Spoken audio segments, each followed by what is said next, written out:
1981 সালের 31শে মে ক্যালেন্ডারের পাতায় এটি খুব সাধারণ একটি তারিখ, কিন্তু বাংলাদেশের ভূতাত্ত্বিক ইতিহাসে এই দিনটি হতে পারত এক স্বর্ণালী অধ্যায়ের সূচনা।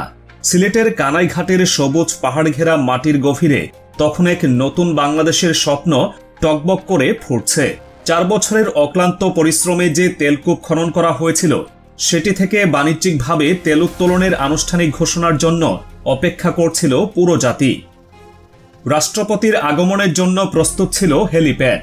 তার সাময়িক বিশ্রামের জন্য বিশেষভাবে তৈরি করা হয়েছিল অস্থায়ী বাংলো। পুরো এলাকাকে ঘিরে ফেলা হয়েছিল নিশ্ছিদ্র নিরাপত্তা বলয়ে। সব প্রস্তুতি যখন চূড়ান্ত, ঠিক তখনই বাংলাদেশের আকাশে ঘনিয়ে আসে এক কালো মেঘ। উদ্বোধনের ঠিক আগের রাতেই চট্টগ্রাম সার্কিট হাউজে একদল বিপথগামী সেনা সদস্যের নির্মম বুলেটে শহীদ হন তৎকালীন রাষ্ট্রপতি জিয়াউর রহমান। একটি হত্যাকাণ্ড সেদিন কেবল একজন রাষ্ট্রনায়কের জীবনই কেড়ে নেয়নি, থামিয়ে দিয়েছিল একটি জাতির অপার সম্ভাবনার যাত্রাকেও।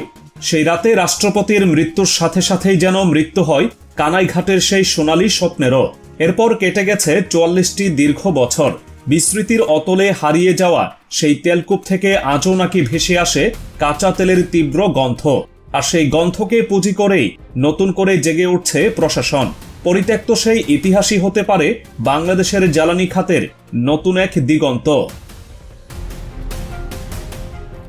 আজকের এই বিশেষ আয়োজনে আমরা জানাবো কিভাবে কানাইঘাটের সেই পরিত্যক্ত তেলকূপ 4 দশকেরও বেশি সময় ধরে নিজের অস্তিত্বের জানান দিয়ে চলেছে, কেন দেশ বিদেশের বিশেষজ্ঞরা মনে করছেন এখানের মাটির নিচে এখনো লুকিয়ে আছে বিপুল পরিমাণ তেল, কোন আন্তর্জাতিক শক্তি এখন এই ঘুমন্ত খনিতে বিনিয়োগের জন্য মুখিয়ে আছে, আর 44 বছর পর রাষ্ট্রের টনক নড়ায় এই প্রকল্পটি বাংলাদেশের অর্থনীতিতে ঠিক কী ধরনের প্রভাব ফেলতে পারে। চলুন বাংলাদেশের ইতিহাসের পাতা থেকে হারিয়ে যাওয়া এই অধ্যায়ের প্রতিটি পরত উন্মোচন করার চেষ্টা করি একসাথে। সময়টা 1978 সাল। সদ্য স্বাধীন হওয়া যুদ্ধবিধ্বস্ত একটি দেশ তখন অর্থনৈতিক মুক্তির জন্য মরিয়া। ঠিক সেই সময় রাষ্ট্রপতি জিয়াউর রহমানের দূরদর্শী নেতৃত্বে একটি যুগান্তকারী সিদ্ধান্ত নেওয়া হয়। দেশের সমৃদ্ধির জন্য বাইরের সাহায্যের দিকে না তাকিয়ে দেশের ভেতরের খনিজ সম্পদ অনুসন্ধানের এক বিশাল কর্মযজ্ঞ শুরু হয়। আর এই পরিকল্পনারই প্রথম বাস্তবায়ন ছিল সিলেটের কানাইঘাট উপজেলার লক্ষ্মীপ্রসাদ ইউনিয়নের তেলকূপ খনন প্রকল্পটি। 8 গ্রাম পেট্রোল বাংলা নামে পরিচিত এই প্রকল্পটি বাস্তবায়নের জন্য কারিগরি সহায়তার হাত বাড়িয়ে দেয় জাপানের একটি বিশেষজ্ঞ কোম্পানি। এরপরের 4টি বছর ছিল আক্ষরিক অর্থে এক মহাকাব্য রচনার মতো। দিনরাত এক করে স্থানীয় শ্রমিক আর জাপানি প্রকৌশলীদের ঘামে শ্রমে একটু একটু করে খনন করা হয় দেশের প্রথম বাণিজ্যিক তেলকূপ। সেই প্রবীণদের চোখে আজও ভাসে সেই দৃশ্য।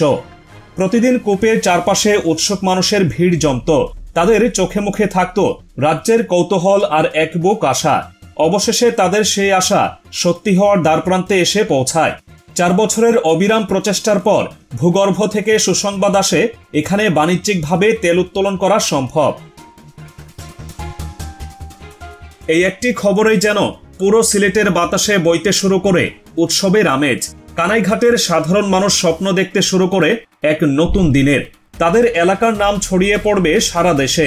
তৈরি হবে হাজারো নতুন কর্মসংস্থান, বদলে যাবে তাদের জীবনযাত্রার মান। সেই স্বপ্নকে বাস্তবে রূপ দিতেই 1981 সালের 31শে মে দিনটিকে চূড়ান্ত করা হয় উদ্বোধনের জন্য। কিন্তু ভাগ্যের কি নির্মম পরিহাস যে মানুষটির হাত ধরে এই স্বপ্নের উদ্বোধন হওয়ার কথা ছিল, উদ্বোধনের ঠিক আগের রাতেই তার জীবন প্রদীপ নিভিয়ে দেওয়া হয়। রাষ্ট্রপতি জিয়াউর রহমানের মর্মান্তিক মৃত্যুতে পুরো দেশ শোকের চাদরে ঢেকে যায়। আর সেই শোকের আড়ালেই যেন চিরদিনের জন্য কবর দেওয়া হয় কানাইঘাটের তেল উত্তোলনের স্বপ্নকে। উদ্বোধন তো দূরের কথা, প্রকল্পটি রাতারাতি রাষ্ট্রীয় অগ্রাধিকারের তালিকা থেকে বিস্মৃত হয়ে যায়।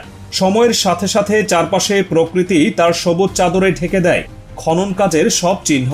কিন্তু এলাকার মানুষ এই ইতিহাস ভোলেনি। পাহাড়ি ঝিরি কিংবা বৃষ্টির পানিতে আজও নাকি ভেসে ওঠে তেলের আস্তরণ। বাতাসে ভেসে বেড়ায় কাঁচা তেলের সেই তীব্র গন্ধ, যা 44 বছর ধরে জানান দিচ্ছে এই মাটির গভীরে সম্ভাবনা এখনো ফুরিয়ে যায়নি।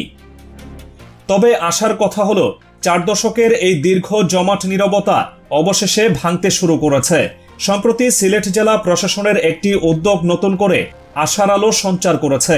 জেলা প্রশাসনের সুস্পষ্ট নির্দেশনায় কানাইঘাট উপজেলার বর্তমান নির্বাহী কর্মকর্তা তানিয়া আক্তার সরজমিনে পরিদর্শন করেছেন তেলকূপের সেই পরিত্যক্ত এলাকাটি। তার এই পরিদর্শন কেবল একটি রুটিন সরকারি সফর ছিল না, এটি ছিল একটি জোরালো বার্তা যে রাষ্ট্রীয় পর্যায়ে বিস্তৃত এই অধ্যায়টিকে নতুন করে মূল্যায়ন করা হচ্ছে। এই একটি পদক্ষেপেই যেন নড়ে চড়ে বসেছে দেশের গবেষক, মিডিয়া এবং জ্বালানি খাতের জড়িত ব্যক্তিরা।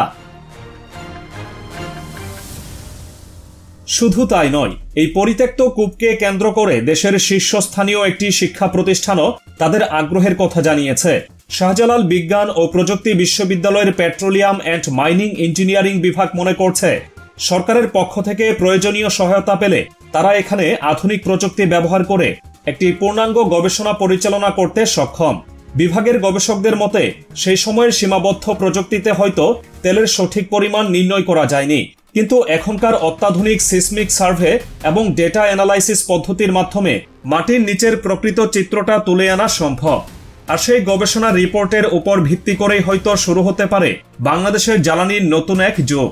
জেলা প্রশাসনও জানিয়েছে, এই গবেষণার সুপারিশ সহ একটি পূর্ণাঙ্গ প্রতিবেদন তারা খুব দ্রুতই খনিজ সম্পদ মন্ত্রণালয়ে পাঠাবে, যাতে জাতীয় পর্যায় থেকে চূড়ান্ত পদক্ষেপ নেওয়া যায়। আর যখনই রাষ্ট্রীয় পর্যায়ে এমন ইতিবাচক সাড়া মিলেছে, ঠিক তখনই সীমান্তের ওপার থেকেও বিনিয়োগের সবুজ সংকেত আসতে শুরু করেছে। দুবাই ভিত্তিক তেল ও গ্যাস উত্তোলনে বিশ্বের অন্যতম শীর্ষস্থানীয় একটি প্রতিষ্ঠান ইতোমধ্যে এই ঘুমন্ত খনি নিয়ে তাদের গভীর আগ্রহ প্রকাশ করেছে। একটি নির্ভরযোগ্য সূত্রের মাধ্যমে তারা জানিয়েছে, বাংলাদেশে একটি নির্বাচিত সরকার এবং রাজনৈতিক স্থিতিশীলতা বিদ্যমান থাকলে তারা এখানে বিনিয়োগ করতে সম্পূর্ণ প্রস্তুত। ভেবে দেখুন একবার, তাদের এই বিনিয়োগ কেবল ৪৪ বছর আগের একটি পরিত্যক্ত খনিকেই পুনরায় চালু করবে না, বরং সাথে করে নিয়ে আসবে অত্যাধুনিক প্রযুক্তি, আন্তর্জাতিক মানের দক্ষ মানব সম্পদ এবং একটি বিশ্বমানের উৎপাদন ব্যবস্থা। এটি হতে পারে বাংলাদেশের জ্বালানি খাতে একটি গেম চেঞ্জার। প্রিয় দর্শক, এখন যদি আমরা সবগুলোকে একটি সুতোয় বাঁধি, তাহলে ছবিটা কেমন দাঁড়ায়? একদিকে রাষ্ট্রীয় সদিচ্ছার পুনর্জাগরণ, অন্যদিকে দেশের সেরা গবেষকদের বৈজ্ঞানিক পরিকল্পনা এবং তার সাথে আন্তর্জাতিক বিনিয়োগের বিশাল সম্ভাবনা।